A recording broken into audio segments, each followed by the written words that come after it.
21 मार्च की सुबह supreme court के कॉरिडोर्स में वकीलों की भीड़ जमा थी। कारण कॉलेजियम बेंच की इमरजेंसी मीटिंग। मुद्दा दिल्ली हाई कोर्ट के जज का ट्रांसफर और इनका नाम जस्टिस यशवंत वर्मा। पिछले दिनों होली के दौरान खबर आई कि जज साहब के सरकारी बंगले में आग लग गई है। फायर ब्रिगेड पहुंची, घर को बचाया गया, साथ में मिला नायाब खजाना यानी कैश का भंडार। दमकल कर्मियों को जज के घर में कैश का भंडार मिलते ही हंगामा मचना जाहिर था। तुरंत ही सीजीआई संजीव खन्ना की लीडरशिप में सुप्रीम कोर्ट की कॉलेजियम बेंच बैठी और आनन फानन में जस्टिस वर्मा के ट्रांसफर के आदेश दे दिए गए। कोई आम सरकारी कर्मचारी होता तो तुरंत निष्कासित होता, अब तक ईडी की गाड़ियां भी पहुंच गई होती। लेकिन जस्टिस साहब के मामले में महज ट्रांसफर किया गया। ये कैसा कानून? इसी सवाल पर 21 मार्च के रोज राज्यसभा में जमकर बहस हुई। कांग्रेस सांसद जयराम रमेश ने चर्चा की मांग की। राज्यसभा के चेयरमैन और उपराष्ट्रपति जगदीप धनखड़ ने भी माना कि पारदर्शिता और जवाबदेही जरूरी है, इसलिए जल्द ही इस मुद्दे पर एक चर्चा कराएंगे।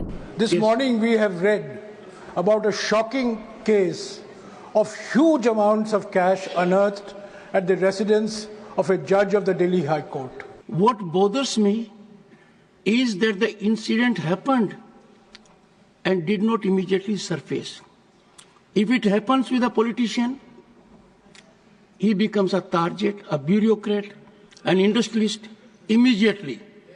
And therefore, systemic response, which is transparent, accountable, effective, I am sure will be on the way. I will get in touch with leader of the House and leader of the opposition and find a mechanism for a structured discussion during course of the session, subject to their agreement. What about today's news, sir? Sir. अब बड़ा सवाल जो इस case से पूछता है वो ये है कि भ्रष्टाचार के केस में किसी जज को हटाने का तरीका क्या है।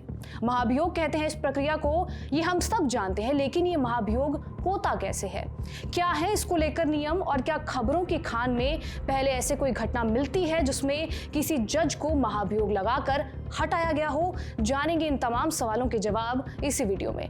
नमस्कार, मेरा नाम है रिया शर्मा और आप देख रहे हैं खबर गांव। संविधान के अनुच्छेद 124(4) और अनुच्छेद 217 के तहत जजों को पद से हटाने की प्रक्रिया बताई गई है।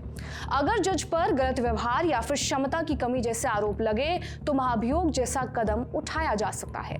सबसे पहले प्रस्ताव लाए जाने के लिए लोकसभा में 100 सदस्यों के समर्थन और राज्यसभा के 50 सदस्यों के साइन की जरूरत होती है।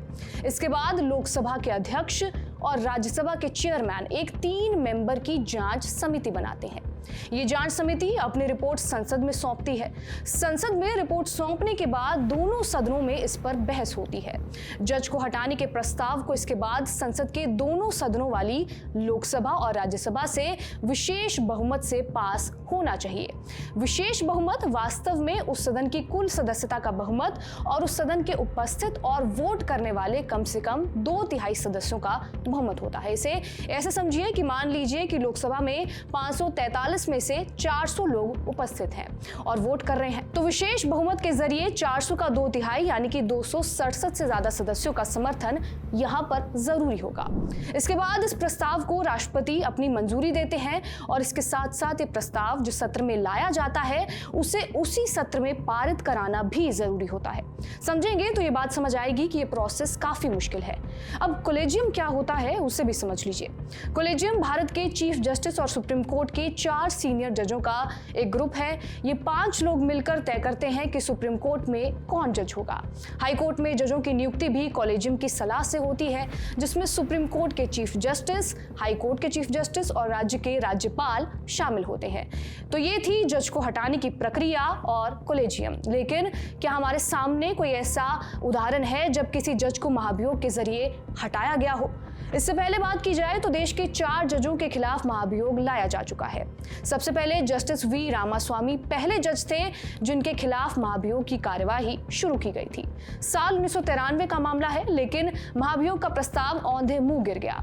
वजह सदन में जरूरी 2/3 बहुमत ना मिलना। बहुमत क्यों नहीं मिली? दरअसल उस दिन कांग्रेस सांसदों ने वोटिंग में हिस्सा ही नहीं लिया था। दूसरा मामला जुड़ा है जस्टिस सौमित्र सेन से। जस्टिस सेन कोलकाता हाईकोर्ट के जज थे। सेन को महाभियोग का सामना करना पड़ा था और साल 2011 में राज्यसभा में महाभियोग प्रस्ताव लाया गया। जस्टिस सौमित्र ने महाभियोग चलाए जाने के बाद तत्कालीन राष्ट्रपति प्रतिभा देवी पाटिल को अपना इस्तीफा भेज दिया था और वो पहले ऐसे जज थे जिन पर उच्च सदन द्वारा बुरे आचरण के चलते महाभियोग का सामना करना पड़ा। यह अकेला ऐसा मामला है जो राज्यसभा में पारित होकर लोकसभा तक पहुंचा।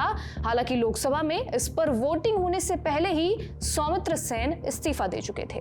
तीसरा मामला गुजरात हाईकोर्ट के जस्टिस जेबी पारदीवाला से जुड़ा है।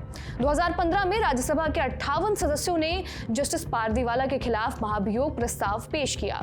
जेबी पारदीवाला ने आरक्षण के खिलाफ आपत्तिजनक टिप्पणी की थी। सांसदों ने अपने प्रस्ताव में अनुसूचित जाति और जनजाति के खिलाफ उनके अपशब्द कहे जाने पर आपत्ति जताई थी। उस समय उपराष्ट्रपति रहे हामिद अंसारी के पास महाभियोग का प्रस्ताव भेजे जाने के बाद जस्टिस पारदीवाला ने अपने जजमेंट से वो शब्द हटा लिए थे। और चौथा मामला जुड़ा है जस्टिस पीडी दिनाकरन से। साल 2009 भ्रष्टाचार और पद के दुरुपयोग के आरोपों पर सिक्किम हाईकोर्ट के मुख्य जज पीडी दिनाकरन के खिलाफ महाभियोग लाने की तैयारी की गई, लेकिन सुनवाई के कुछ दिनों पहले ही दिनाकरन ने अपने पद से इस्तीफा दे दिया। दिनाकरन पर जमीन पर कब्जा करने और आय से ज्यादा संपत्ति के मामले दर्ज थे।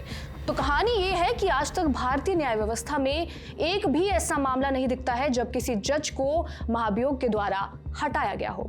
इस वीडियो को रिकॉर्ड किया है हमारे साथी मोहम्मद इरशाद ने। आपको ये वीडियो अगर पसंद आया हो तो वीडियो को लाइक, कमेंट और शेयर जरूर करें और ऐसी ही तमाम खबरों के लिए सब्सक्राइब कीजिए खबरगांव।